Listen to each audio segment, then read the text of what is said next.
إن الذين قالوا ربنا الله ثم استقاموا تتنزل عليهم الملائكة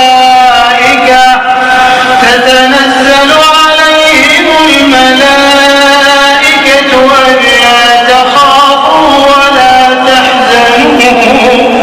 وأبشروا بالجنة التي كنتم توعدون نحن أولياؤكم في الحياة الدنيا وفي الآخرة ولكم فيها ما تشتهي أنفسكم ولكم فيها ما تدعون نزلا من غفور رحيم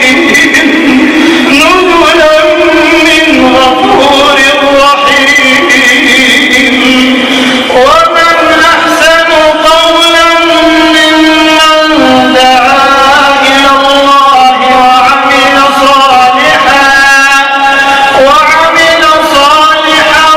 وقال إنني من المسلمين ولا تستوي الحسنة ولا السيئة ادفع بالتي هي أحسن فإذا الذي بينك وبينه عداوة كأنه ولي حميم وما يلقاها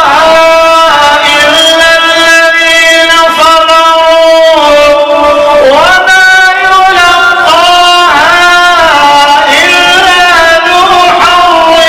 عظيم وإما ينزغنك من الشيطان نزغ فاستعذ بالله إنه هو السميع العليم إن الذين قالوا ربنا الله ثم استقاموا تتنزل عليهم الملائكة